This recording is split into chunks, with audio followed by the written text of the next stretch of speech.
네, 분주함 다 내려놓고 수요에 보신 성도님들 진심으로 환영합니다. 어, 오늘 제가 저번 금요기도 때도 설교할 때 질문을 하나 던진 적이 있었는데요. 오늘 수요예배 시작하기에 앞서 또한 질문을 한번 던져보고 시작하도록 하겠습니다. 우리 성도님들 평안하신가요? 아멘이신가요? 네. 이 질문은 그리스도인들에게는 매우 중요한 질문 중에 하나입니다. 이유는 무엇일까요? 그렇죠. 예수님께서 우리에게 해주신 약속이 있기 때문입니다. 요한복음 14장 27절에 예수님께서는 우리에게 아주 위로가 되실 말씀을 주신 적이 있습니다. 평안을 너희에게 끼치노니 곧 나의 평안을 너희에게 주노라. 내가 너희에게 주는 것은 세상이 주는 것과 같지 아니하리라. 너희는 마음에 근심하지도 말고 두려워하지도 말라. 아멘. 예수님께서 하나님의 사랑을 받는 자들은 내 안에서 평안을 누릴 거라고 약속을 해주셨습니다. 그 말은 우리가 삶에서 평안을 누리고 있다는 것은 두 가지의 확증임을 우리가 깨달을 수 있는데요. 첫 번째는 하나님의 사랑 안에서 거하고 있다는 증거입니다. 그리고 두 번째는 나의 지금의 삶이 평안이라는 열매를 맺고 있다면 하나님의 사랑을 받을 만한 자녀로서 살아가고 있다는 증거이기도 합니다.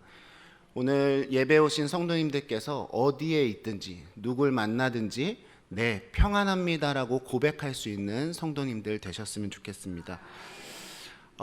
우리가 삶을 살 때 언제 평안을 느낄까를 생각을 해야 내가 누리고 있는 평안은 무엇이겠구나라는 것을 깨달을 수 있게 될 것입니다. 언제 평안을 누리냐면요, 저희는 보통 삶에서 어떠한 풍파를 만나지 않았을 그때를 평안이라고 느끼고 살아가고 있습니다. 네, 제가 긴장을 해서 2장을 넘겨버렸습니다. 네, 평안이라는 단어는요, 전쟁에 대립되는 개념이고 전쟁이 종식됐음을 나타냈던 단어가 바로 이 평안이라는 단어입니다. 어떠한 전쟁의 위협에도 없는 복된 번영을 누리고 살아가는 그 상태, 그것이 바로 평안이고 그것이 바로 예수님께서 우리에게 약속해 주신 마음의 상태라는 것을 알 수가 있습니다. 그럼 저희가 생각해 보건대 평안의 반대말은 뭐가 있을까요? 분란, 네, 혼란, 네, 맞습니다. 하나님께서 천지를 창조하시기 이전의 삶의 상태를 혼돈과 공허였다라고 표현을 합니다. 이 두 단어는 결코 같이 쓰일 수 있는 단어가 아니거든요. 혼돈이란 단어는 무언가 뒤엉켜 있는 상태를 의미하고요. 공허는 아무것도 없는 공허한 상태를 의미합니다. 그런데 이 두 단어가 하나님께서 천지를 창조하시기 이전에는 공존했었다라고 이야기를 하는데요. 이 단어도 같이 쓰이는 개념이 언제였냐면 전쟁으로 폐허가 된 도시를 나타낼 때 혼돈과 공허라는 단어를 함께 사용합니다. 그런데 하나님께서 우리에게 주시고자 하시는 그 상태는 혼돈과 공허로 가득한 상태가 아닌, 그것이 완전히 종식되어서 어떠한 위험으로부터도 보호가 된 상태, 그것을 곧 평안이다라고 얘기를 해주시고, 내가 너희에게 끼칠 것은 이 평안이 누리는 복된 삶이 될 것이다라고 약속을 해주셨다라는 것입니다. 그런데 우리가 이것들을 소망하지만 한 가지를 인정하고 넘어가야 될 영역들이 있습니다. 그것은 무엇이냐면요, 이 땅은 온전한 평안만을 누릴 수 있는 세상은 아니라는 것입니다. 두 가지 측면에서 그것들을 성경은 기록하고 있었는데요. 첫 번째는 무엇이냐면 우리의 몸이 평안을 온전히 누릴 수 있는 몸이 아니라는 것입니다. 약하고요, 병들고요, 언제든지 죄를 지을 수 있는 욕된 몸이기 때문에 우리의 삶에서는 온전한 평안은 누릴 수가 없다. 이것이 고린도전서에서 이야기를 하는 내용 중에 하나입니다. 두 번째는 무엇입니까? 이 땅이 죄로 말미암아 저주를 받은 상태라는 것입니다. 저주를 받은 상태에서 우리가 평안을 누리고자 하는 것은 온전한 저주가 없는 하나님의 나라를 소망하지 못하게 되는 이유가 된다. 그래서 우리는 이곳에서의 삶이 온전한 평안을 누릴 수 없는 삶이기 때문에 예수님은 너희가 누릴 수 없는 평안을 내가 주겠다라고 약속을 해주고 계시다라는 것입니다. 그러기 위해서는 하나님께서는 그 평안을 주시기 이전에 무언가의 고난을 먼저 주시는 분이 하나님이심을 먼저 깨달아야 됩니다. 오늘 본문에서도 뭐라고 이야기합니다. 뭐라고 이야기합니까? 내 형제들아 너희가 여러 가지 시험을 당하거든이라고 이야기합니다. 그것은 이 시험조차도 하나님께서는 우리의 삶의 한 영역으로 인정되고 있었다라는 것을 나타내 줍니다. 그리고 그것은 3절에서 무엇이라고 표현이 되냐면요, 너희가 아까는 여러 가지 시험이라고 했지만 3절에서는 믿음의 시련이라고 이야기를 하고 있습니다. 우리의 삶에는 언제든지 시험, 곧 믿음의 시련은 항상 있을 것이다 라는 전제로 우리의 삶을 이야기하고 계시다라는 것입니다. 우리 성도님들께서 삶에서 겪는 시험이 정말 다양한 모습들로 찾아오는 것을 많이들 경험하셨을 거라고 생각합니다. 그런데 우리가 생각해 봐야 될 것은 무엇이냐면요, 우리가 어떤 시험을 당하느냐가 중요한 것이 아니라 그 각 시험 앞에 우리가 하나님께 어떠한 태도를 보이고 있고 우리가 그 시험 앞에 나타나는 마음의 감정의 열매가 무엇인지를 점검을 해봐야 된다. 그런데 야고보는 뭐라고 얘기하냐면 그 믿음의 시련의 결말이 뭐여야 되냐? 기쁨이어야 된다라고 이야기합니다. 그리고 또 하나 인내여야 된다라고 이야기를 하고 있습니다. 그런데 우리의 삶이 어떨까를 잘 생각해 보길 원하는데 우리의 그 시험 앞에 보이는 태도가 이스라엘 백성들과 별반 다르지 않을 거라고 생각이 됩니다. 물이 없는 상황 가운데서, 먹을 고기가 없는 상황 가운데서, 적군이 자신들을 쫓고 있는 상황 가운데서 이들은 수도 없이 무슨 태도를 하나님 앞에 보이냐면요, 온갖 걱정과 염려와 후회와 분냄, 이러한 열매들로 하나님 앞에 반응했다라는 것을 우리는 너무나도 잘 알고 있습니다. 그런데 그것은 또한 우리가 하나님 앞에 보이는 태도와 별반 다르지 않다. 그렇죠?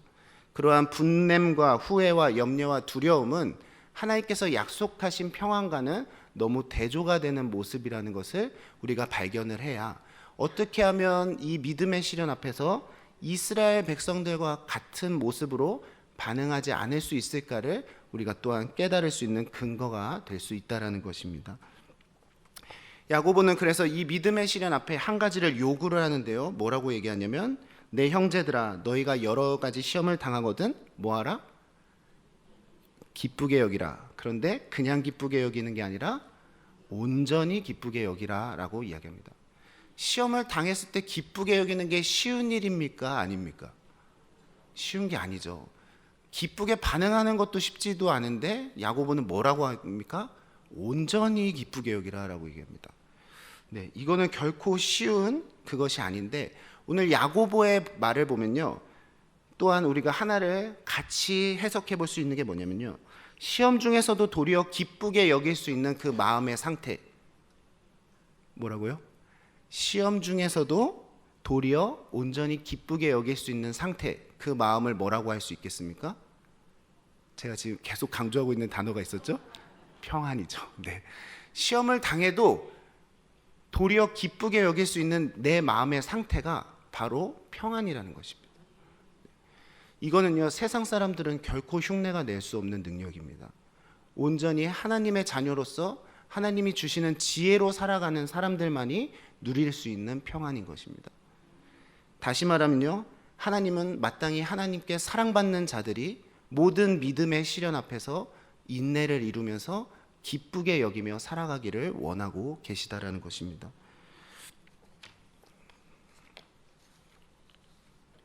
그런데 왜 우리가 그 믿음의 시련 앞에서 믿음이 없는 자들과 똑같은 반응들로 살아갈까?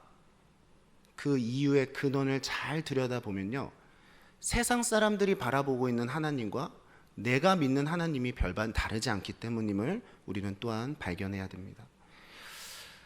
고린도전서 10장 13절에는 이렇게 고백을 합니다. 사람이 감당할 시험 밖에는 너희가 당한 것이 없나니 오직 하나님은 미쁘사 너희가 감당하지 못할 시험을 당함을 허락하지 아니하시고 시험 당할 쯤에 또한 피할 길을 내사 너희로 능히 감당하게 하시느니라. 아멘. 네. 여기에서 바울은 하나님을 어떠한 하나님으로 고백하고 있냐면요, 미쁘신 하나님이라고 고백을 합니다. 고린도 교회에 이 서신을 보낼 수밖에 없는 이유가 무엇이겠습니까? 고린도 교회 성도들이 시험을 안 당했기 때문입니까? 아니면 시험 가운데 흔들리고 있기 때문입니까? 그렇죠. 세상 사람들과는 다르게 모든 믿음의 시련 앞에서 담대했었어야 되고 온유했었어야 되고 인내했었어야 될 이 고린도 교회 성도들이 마땅히 그러한 모습들로 살아가지 못했기 때문에 바울은 서신으로 이것들을 보낼 수밖에 없었습니다. 그런데 믿음의 시련이 너희 앞에 어떠한 것이다라고 얘기를 하지 않고 있고요. 바울은 도리어 너희가 믿는 하나님은 누구시냐를 강조하고 있었다는 것입니다. 하나님은 미쁘시다. 너희가 그것만 소망한다면 너희가 당하는 시험을 뭐 할 수 있다는 것입니까? 넉넉히 이겨낼 수 있다라고 이야기합니다. 미쁘다의 의미는요, 믿음직스럽다, 신뢰할 만하다, 이런 의미입니다. 그리고 오늘 고린도전서 10장 13절에 그 미쁘신 이유 두 가지를 설명을 해주고 있는데요. 첫 번째는 무엇입니까? 하나님은 10장 13절을 한 번만 다시 띄워주시기 바랍니다. 네, 하나님은요, 사람이 뭐 할 시험이요? 네, 감당할 시험밖에는 허락하신 적이 없다. 다시 말하면 하나님은 우리가 감당하지 못할 시험을 주신 적이 없다는 의미입니다. 하나님은 그것으로 먼저 우리를 보호하고 계셨다. 그분은 그래서 믿을만하다라고 얘기합니다. 네, 이것을 고린도전서의 다른 의미로 해석을 해보면 하나님은요, 각 사람에게 믿음의 분량대로 시험을 주시는 분입니다. 네, 내가 지금 그 시험을 당하고 있고 그러한 믿음의 시련 앞에 서 있다는 것은 하나님 보시기에 감당할 만한 믿음이기 때문에 허락을 해주신 것입니다. 여기서의 감당할 수 있다 없다의 기준은 나의 기준이겠습니까? 하나님의 기준이겠습니까? 하나님 보시기에입니다. 하나님 보시기에 감당할 수 있기 때문에 주신 시험인데 우리는 그 믿음의 시련 앞에 어떻게 반응을 하냐면요, 하나님 왜 나를 이렇게 감당하지도 못할 시험을 주십니까? 라고 원망을 합니다. 이러한 원망은 무엇입니까? 하나님을 아는 지식이 없기 때문에 하는 원망일 수밖에 없다라는 것입니다. 그렇죠? 그런데 하나님은 어떻게 우리를 보호하고 계시냐? 너희가 감당할 수 있는 믿음의 시련만 내가 주겠다라고 약속을 하고 계셨다라는 것입니다. 네, 두 번째는 뭐라고 약속을 하고 계시죠? 두 번째는 피할 길을 내어주신다입니다. 너희로는 능히 이 시험을 이겨낼 수 없으니 내가 이 감당할 수 있는 시험 앞에서도 뭐까지 주시겠다는 거냐면 넉넉히 이길 수 있는 피할 길도 주겠다는 것입니다. 네. 그 말은 하나님은 우리가 어떻게 하길 원하십니까? 그 믿음의 시련을 아무쪼록 하나님 안에서 모두가 이겨내길 원하신다는 것입니다. 모두가 이 믿음의 시련 앞에서 기쁨으로 끝나기를 원하시는 것이고, 하나님은 우리 모두가 그 믿음의 시련 앞에서 인내를 이루길 원하신다는 것입니다. 야고보서 오늘 5절에 뭐라고 얘기합니까? 그 피할 길이 어떻게 얻어지는지를 야고보도 잘 설명을 해주고 있습니다. 너희가 누구든지 지혜가 부족하거든 모든 사람에게 후히 주시고 꾸짖지 아니하시는 하나님께 구하라, 이렇게 이야기하죠. 네. 여기에서 말하는 지혜가 부족하거든은 무슨 지혜를 의미합니까? 그냥 세상 지혜를 의미할까요? 그렇죠. 시험을 이길 지혜입니다. 믿음의 시련을 감당할 수 있는 지혜입니다. 근데 그 지혜는 지금 누구만 주실 수 있냐? 하나님만 주실 수 있는 거예요. 네. 믿음의 시련 앞에서 하나님을 원망하고 끙끙대는 이유는 뭐냐면요, 하나님께서 우리에게 마땅히 피할 길을 주실 하나님이라는 온전한 신뢰와 믿음이 없으면 우리는 그것들을 어떻게 하려 하냐? 내 힘과 내 지혜로 이겨내려고 합니다. 그런데 우리가 하나님께서 주시는 믿음의 시련을 우리의 지혜로 이겨낼 수 있는 사람은 단 한 명도 없다라는 사실을 깨달아야 됩니다. 넉넉히 이기게 하시고 후히 주시고 꾸짖지 아니하실 분은 오직 누구밖에 없습니까? 하나님밖에 없습니다. 하늘로부터 온갖 좋은 은사와 선물을 주실 수 있는 그분은 하나님밖에 없다는 것입니다. 야고보도 12지파, 흩어져 있는 12지파한테 이 서신을 보낼 수밖에 없었던 이유가 무엇입니까? 너희는 비록 다 흩어져 있지만 너희가 당하고 있는 그 믿음의 시련 앞에 너희가 넉넉히 이겨낼 수 있음은 그 지혜가 하나님께 있다. 이것들을 강조해 주기 위함이었음을 나타내 주고 있었다라는 것입니다. 우리는 믿음의 시련을 하나님을 신뢰하지 못함으로 넘어짐으로 끝내는 경우들이 너무나도 많습니다. 하나님을 어떠한 하나님으로 오해하냐면요, 하나님을 우리로 하여금 유혹하게 하셔서 죄를 짓게 하시고 결국엔 어디에 이르게 하시는 하나님으로 오해합니까? 사망에 이르게 하시는 하나님으로 오해합니다. 그런데 하나님은 그러한 하나님이 아니라 도리어 어떠한 하나님이냐, 우리에게 믿음의 시련을 주셔서 뭐를 행하게 하십니까? 인내 곧 선을 행하게 하심으로 어디에 이르게 하시는 분이시죠? 생명에 이르게 하시는 하나님입니다. 시험을 참는 자는 복이 있나니 이는 시련을 견디어낸 자가 주께서 자기를 사랑하는 자들에게 약속하신 생명의 면류관을 얻을 것이기 때문이라. 네. 하나님은 우리를 믿음의 시련을 통해서 인도하시는 이유가 뭐냐면요, 사망에 이르게 하시려고 하는 목적은 전혀 없습니다. 우리를 인도하시고 믿음의 시련을 감당케 하시는 이유는 하나님의 궁극적인 목적지가 생명의 길이기 때문이고 생명의 면류관이기 때문입니다. 하나님을 어떠한 하나님으로 고백하느냐에 따라서 누군가는 동일한 믿음의 시련도 하나님께서 은혜로 인도하시는 믿음의 시련으로 고백할 거지만, 하나님을 온전히 신뢰하지 못하는 자들은 그것을 하나님이 우리에게 하시는 유혹으로 여기게 될 것이라는 것입니다. 그래서 나는 삶에서 내가 왜 이 지극히 작은 일에 하나님을 원망할까 하는 것은 그 시험이 커서가 아니라 하나님을 향한 온전한 신뢰가 없기 때문임을 우리는 먼저 깨닫고, 내가 지금 먼저 회복해야 될 것은 하나님을 아는 지식과 하나님을 향한 믿음이 먼저 회복돼야 되는 것임을 깨닫는 지혜를 필요로 한다는 것을 깨닫는 시간들이 되셨으면 좋겠습니다. 우리가 학교를 다니다 보면 쪽지 시험 같은 것을 계속 선생님들이 주시잖아요. 그 쪽지 시험을 보통 학생들은 즐거워하나요? 안 즐거워하나요? 안 즐거워하죠. 네, 저도 엄청 싫어했던 기억이 있습니다. 근데 이 쪽지 시험이 지금 와서 좀 생각을 해보면요, 선생님의 사랑이었구나라는 것을 생각하게 됩니다. 너가 지금 이걸 알고 넘어가는지 모르고 넘어가는지를 그 작은 쪽지 시험 하나를 통해서 계속해서 점검하고 계셨던 거고, 모르는 거에 대해서는 다시 한번 알려주시려고 했던 선생님의 선한 의도가 있었던 건데, 우리는 그 선생님에 대한 아주 악한 의도가 있어서 우리를 힘들게 하려고, 우리 마음 불편하게 하려고 쪽지 시험을 지금 계속 내시는구나 라고 오해하고 그 시간을 보낸 게 설교를 쓰면서 너무 더 후회가 됐습니다. 네. 그런데 우리가 여기서 다시 한번 생각해 봐야 될 것은, 선생님들이 우리에게 아무쪼록 하나라도 더 놓치지 않고 가게 하시려고 하신 목적으로 내신 그 쪽지 시험처럼, 하나님께서도 우리가 지극히 작은 것에 그 믿음 잃지 않고 하나님께서 약속하신 길로 가게 하시려고 했던 것이 바로 믿음의 시련이었구나라는 것을 우리는 올바르게 깨달아야 되지 않을까. 네, 그것들을 보게 하시는 말씀임을 보게 됩니다. 그래서 우리가 만약에 믿음의 시련을 인내로 이루어냈다, 그러면 4절에 그 하나님이 우리를 바라보시는 모습이 어떠할지를 잘 나타내주고 있습니다. 인내를 온전히 이루라. 이는 너희로 온전하고 구비하여 조금도 뭐가 없게 하십니까? 부족함이 없게 하려 하심이라. 네.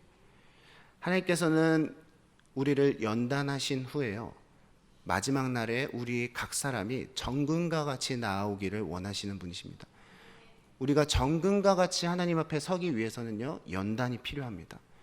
하나님의 연단을 필요로 하지 않겠다라고 고백하는 것은 곧 하나님 앞에 저는 정금과 같은 모습으로 서지 않겠습니다라는 고백과 별반 다르지 않다. 그렇죠? 이제는 우리가 당하는 시험 앞에서, 믿음의 시련 앞에서 하나님의 선함을 먼저 발견할 수 있었으면 좋겠고요, 그것들을 넉넉히 이겨나감으로 하나님의 칭찬을 더 소망하시는 우리 성도님들 되셨으면 좋겠습니다. 그런데 하나님은 우리에게 믿음의 시련을 통해서 생명에 이르게 하시지만, 때로는 우리의 욕심과 사탄은 그것들이 유혹이라고 속일 때가 너무나도 많다라는 것도 우리가 깨어서 분별해야 될 영역이 아닐까 생각을 하게 됩니다. 사탄이 우리보다 너무나도 잘 알고 있고요, 우리의 싸움은 육의 싸움이 아닌 영의 싸움이기 때문에 계속해서 우리의 영적인 약함을 공격할 때가 너무나도 많습니다. 그리고 다양한 모습들로 우리를 공격하기보다는 우리가 가장 잘 넘어질 만한 영역들을 공격하고 있는 것을 보게 되는데, 어떤 사람들은 계속해서 어디에 넘어지냐면요, 사람과의 관계에서 넘어집니다. 이 공동체를 가도 여기에서 사람과 관계가 깨지고, 저 공동체를 가도 사람과의 관계에서 깨집니다. 작은 말 하나에 너무 쉽게 상처를 받고요, 작은 눈빛과 행동 하나에 상처를 받습니다. 근데 상대방에게는 그러한 의도가 없었을지 모르겠지만 속이는 영은 그것이 마치 나를 향한 공격으로 여기게끔 우리를 미혹할 때가 너무나도 많다라는 것입니다. 어떤 사람들은요, 계속해서 물질 앞에 넘어집니다. 네. 안목의 정욕에 너무나도 쉽게 미혹당하여서 내가 조금만 하나님을 버리고 우상 숭배할 수 있을 만한 것들을 보여주면 거기에 너무 쉽게 미혹당하는 경우들이 많다라는 것입니다. 그리고 어떤 사람들은 너무나도 쉽게 성을 냅니다. 그렇죠? 화를 내므로 하나님의 의를 이루지 못할 만한 모습들로 살아갈 때가 너무나도 많습니다. 다른 사람들은 똑같은 문제와 똑같은 시험 앞에서 인내와 기쁨으로 반응하는가 반면에 어떤 사람들은 남들은 웃으면서 넘어갈 수 있는 영역도 분냄과 화냄으로 반응할 때가 있습니다. 그것이 그 한 사람이 연약하기 때문이기보다는 사탄은 그것으로 우리로 하여금 하나님의 의를 어떻게든 이루지 못하게 하려고 하는 발버둥이다. 이것들을 깨달아야 된다는 것입니다. 또 어떤 사람들은요, 인정받고 싶어하는 욕심에 사로잡혀서 하나님의 영광을 취하려 하기보다 자신의 영광을 먼저 앞세우려고 하는 미혹에 넘어지는 경우들이 많습니다. 또한 마지막으로 어떤 사람들은 지극히 작은 아픔에도 이것을 하나님을 원망해야 되는 이유로, 명분으로 삼는 경우들이 너무나도 많다라는 것입니다. 우리가 당하는 시험들 중에 그 어느 것도 하나님을 원망할 수 있는 명분이 될 수 있는 것은 아무것도 없습니다. 내가 지금 그것들을 당하고 있는 것은 하나님을 원망해야 되는 명분이 되는 것이 아니라 지금 더 하나님의 은혜의 보좌 앞으로 나아가야 되는 하나님의 지극히 선한 부르심이다라는 것을 우리가 생각해야 된다라는 것입니다. 제가 청년 설교에서 한번 나눴던 은혜가 있었는데요. 한번 우리 성도님들과도 좀 나눠보고 싶다라는 마음이 들어서 나눠보려 합니다. 제가 아주 귀여운 강아지 한 마리를 키우고 있습니다. 여러분 사모예드라고 아시나요? 네, 이만합니다. 네, 데리고 올 땐 분명히 요만했는데요. 한 달, 두 달, 세 달 이렇게 6개월 만에 이만해지더라고요. 그래서 그 TV를 보시면 아예 하얀색 강아지, 털 많은 요만한 강아지가 사모예드인데, 네, 이 사모예드 이름이 홀리입니다. 네, 아주 홀리하지 않습니까? 네, 홀리인데 이 강아지는 특별히 저희 가족한테는 너무 보물과 같은 강아지입니다. 왜냐하면 좀 아픈 시간이지만 저희 가족이 거의 한 10년 동안 대화가 없었던 아픔을 갖고 있는 가족이었는데 이 홀리 입양 이후로 저희 가족이 완전 화목해졌습니다. 네, 대화가 없었는데요. 어머니는 홀리가 너무 보고 싶으신 거예요. 근데 저한테 사진을 좀 찍어 보내지 않겠니라고 해야 되는데 저는 뭐 하고 있죠? 일을 하고 있기 때문에 아버지한테 연락을 할 수밖에 없는. 네, 그래서 그러다 보니 아버지와 어머니가 10년의 담을 홀리 때문에 허물게 되신 아주 복스러운 강아지입니다. 그런데 이제 한 번은 위기가 좀 있었는데요. 무슨 위기였냐면 이 족발을 아버지와 이렇게 먹고 있었습니다. 근데 아버지가 이제 강아지들은 뼈를 좋아한다고 하고 뼈를 주시는 거예요. 작은 뼈를 줬는데 딱 먹는 걸 보니 소형견들은 그걸 이렇게 핥아서 오래오래 먹는데 이런 대형견들은 아그작 씹어 먹거든요. 얘가 초반에 습관을 잘못 들여서 막 삼키는 습관이 있었습니다. 근데 아니나 다를까 그 작은 뼈를 이렇게 삼키더라고요. 그래서 아버지 저희 홀리한테 뼈 주지 마시죠, 이렇게 얘기를 드렸습니다. 그리고 우리 저희끼리만 즐겁게 먹고 이제 다음 날이 돼서 다시 교회 출근을 하려고 하는데 아무래도 아버지가 줄 것 같은 이 싸한 기분이네. 그래서 아버지한테 출근하기 전에 다시 한번 얼굴을 보고 아버지 그 족발뼈 강아지 주지 마세요라고 하고 출근했습니다. 그럼 당연히 안 주시겠지 하고 이렇게 있었는데 다음 날 아침에 이제 또 출근하려고 봤더니 거실 바닥에 이렇게 피가 고여 있는 거예요. 그 홀리가 이제 피를 토를 한 거죠. 그래서 그걸 들고 이제 바로 동물병원을 갔더니 이 위에 정말 손가락 마디 하나만한 뼈가 아주 뾰족한 상태로 이렇게 들어 있었던 겁니다. 네. 근데 이제 의사 선생님도 원래 작은 뼈라면 이렇게 목으로 빼낼 수가 있는데 이 정도 크기는 빼낼 수가 없다. 이거는 배를 갈라야 된다. 이렇게 얘기를 하시더라고요. 그래서 이제 어쩔 수 없이 그 결정을 하고 집을 가는데 제 안에는 뭐가 가득했겠습니까? 분노가 분노가 진짜 제 살면서 세 손가락 안에 들 만한 분노가 이렇게 차더라고요. 제가 말을 안 했으면 모르겠는데 말을 했는데 뼈를 주세요. 근데 이제 지금 손 부들부들.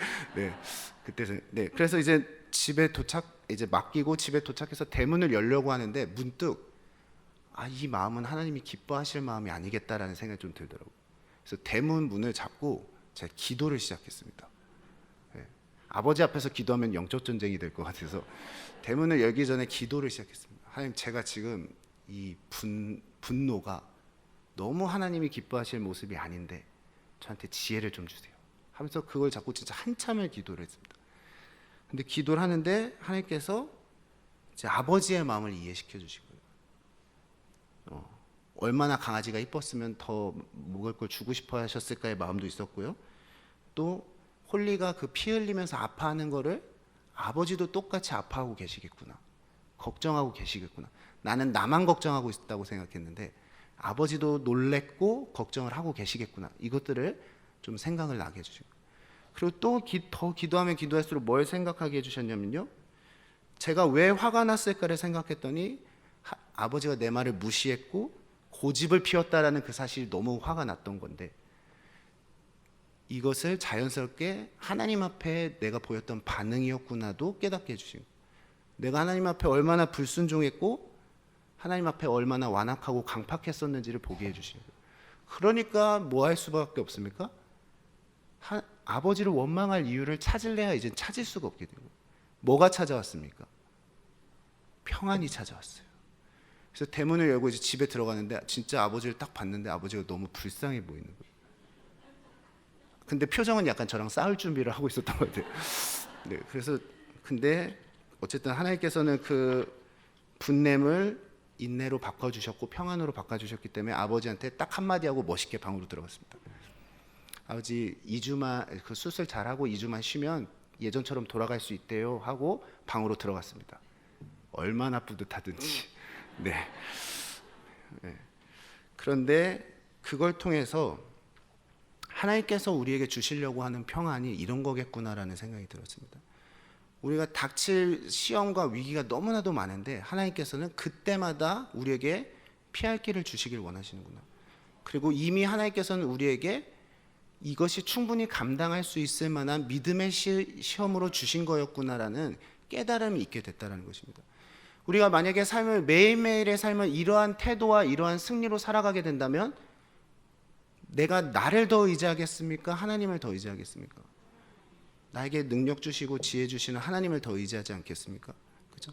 하나님께서는 그거를 바라고 계시다라는 것입니다.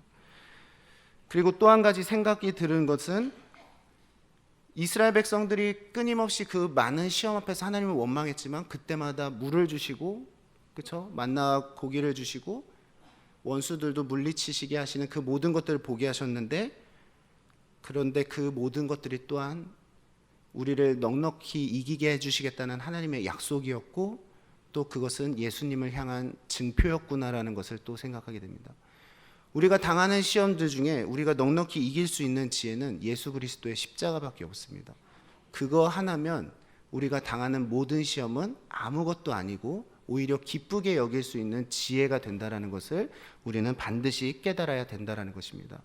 또 한 가지 우리가 더 잊지 말아야 될 것은 하나님은 우리를 각 사람을 부르셨을 때 나 한 사람이 그냥 그 믿음의 시련으로 씨름하고 이겨내고 그 반복되는 삶을 살기를 원하시는 분이 아니라는 사실을 깨달아야 된다는 것입니다. 하나님께서 예수님을 이 땅에 보내주셨을 때 예수님은 이 땅에 오셔서 처음은 아니지만 선포하신 게 무엇입니까? 나는 세상의 빛이다. 그리고 너희는 너희의 착한 행실을 사람 앞에 비추게 하여 하나님께 뭐를 올리라고 이야기했습니까? 하나님께 영광을 올리라 말씀하셨습니다. 그 말은 무엇이냐면 우리도 넉넉히 예수 그리스도를 본받아 뭐로 살아가라는 증거죠. 빛으로 살아가라는 증거입니다. 나는 그동안은 나 혼자만 힘든 줄 알고 살고 있었습니다. 나만 내 삶에 믿음의 시련이 많은 거라고 생각하고 살고 있었습니다. 그런데 그에 비해서 나는 그나마 하나님께서 이 길 피할 길이라도 알려주셨지 피할 길조차도 몰랐던 사람들은 그 칠흑 같은 어둠 속에서 혼자 발버둥 치고 있는 사람들이 너무 우리 주변에 많다라는 것입니다. 우리는 조금의 빛을 발견하면 그 빛을 향해서 나아갈 수 있는 방향성이라도 있는데요, 세상에 있는 사람들은 그 조금의 빛도 발견하지 못해서 죽음밖에는 소망할 수밖에 없는 삶을 살아가는 이들이 우리 주변에 너무나도 많습니다. 그렇죠? 하나님은 그들도 긍휼히 여기고 계시다라는 것을 우리는 깨달아야 된다는 것입니다. 그리고 하나님은 그들에게도 예수 그리스도의 그 빛이 그들의 마음밭에 심어지길 원하고 계시다라는 것입니다. 그러기 위해서 우리가 먼저 첫 번째로 발버둥 쳐야 될 것은 뭐냐면요, 내가 먼저 예수 그리스도 안에서 승리를 온전히 이루는 삶, 모둠의 믿음의 시련 앞에서 기쁨을 온전히 이루는 삶, 그것들을 살아내야 저 사람은 어떻게 나와 똑같은 저 문제 앞에서 기쁨을 유지할 수 있지? 저 사람 뒤에는 하나님이 계시는구나, 하나님의 평안이 저 사람의 삶에는 가득하구나, 이게 깨달아지면 그들의 마음에도 당연히 누구를 향한 소망이 생길 수밖에 없겠습니까? 하나님을 향한 소망이 생길 수밖에 없죠. 그리고 또 하나는 무엇입니까? 우리가 두세 가지 하나님만 알고 살아간다면 우리는 삶에서 두세 가지의 승리만을 이루며 살아가게 될 것입니다. 그렇기 때문에 성경이 말하고 있듯이 우리는 뭐에 힘써야 되냐면요, 하나님을 믿는 것과 아는 것에 항상 힘써야 됩니다. 하나님의 사랑의 깊이가 얼마나 깊은지, 하나님의 사랑이 얼마나 넓은지를 우리가 알면 알수록 우리로 하여금 또한 도울 이들이 더 많게 될 것이라는 것을 나타내주고 있다는 것입니다. 오늘 예배에 참석하신 모든 성도님들께서 믿음이 연약한 자, 초신자, 다음 세대, 그리고 우리 자녀들에게 하늘로부터 오는 지혜로 믿음의 시련이 얼마나 넉넉히 이길 수 있는 시험이며 그때도 웃을 수 있는 승리자의 삶이 어떠한 삶인지를 본으로 보여주시는 저와 여러분들이 되셨으면 좋겠습니다. 우리가 그것들을 위해서 제가 기도하도록 하겠습니다. 하나님 아버지, 감사합니다. 우리는 너무나도 부족하고 연약합니다. 그때마다 하나님께서는 감당할 시험만 허락하심으로 우리를 보호하시고 또 능히 피할 길을 내어주심으로 넉넉히 승리케 하심에 감사드립니다. 또한 우리의 앞서 예수 그리스도께서 인간의 몸으로 오셔서 그 모든 시험 다 당하시고 또 아무 죄 없이 승리하시는 본을 보이심으로 우리도 마땅히 인내를 이루며 살고 시험을 이기는 지혜로 살아갈 수 있음을 알게 하심에 감사드립니다.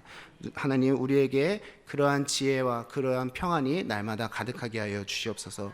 모든 것들 하나님께서 선하게 인도하실 줄 믿으며 예수 그리스도의 이름으로 기도드립니다. 네, 교회 소식 전해드리도록 하겠습니다. 이번 주 금요일 날 오후 7시 본당에서 노예 성령 연합 기도회가 있습니다. 우리 성도님들께서 많이 참석하셔서 성령 안에서 또 부어주시는 지혜가 어떠한지와 그 능력으로 살아가는 열매가 어떠한지를 좀 깊이 알아가시는 시간들 되셨으면 좋겠습니다. 또한 오늘 권사 수련회에 참석하신 분들께서는 예배를 마치신 후에 그 통로에 주차하신 분들께서는 좀 주차를 이동해 주시면 나가시는 분들이 원활하게 나갈 수 있기 때문에 그 차량 이동도 부탁드리도록 하겠습니다. 또한 하나 더 부탁을 드리자면 이번 주 주일날 저희 청년부가 수련회를 진행을 합니다. 우리 청년들이 이번에 성막 기도회라는 것을 체험을 하게 될 텐데요. 성막을 통해서 지성소에 들어가는 그 경건함과 하나님과의 그 독대의 시간을 온전히 은혜로 누리게 해달라고 같이 기도를 해주셨으면 좋겠습니다. 네, 찬송 540잔 찬송 후에 축도로 예배를 마치도록 하겠습니다.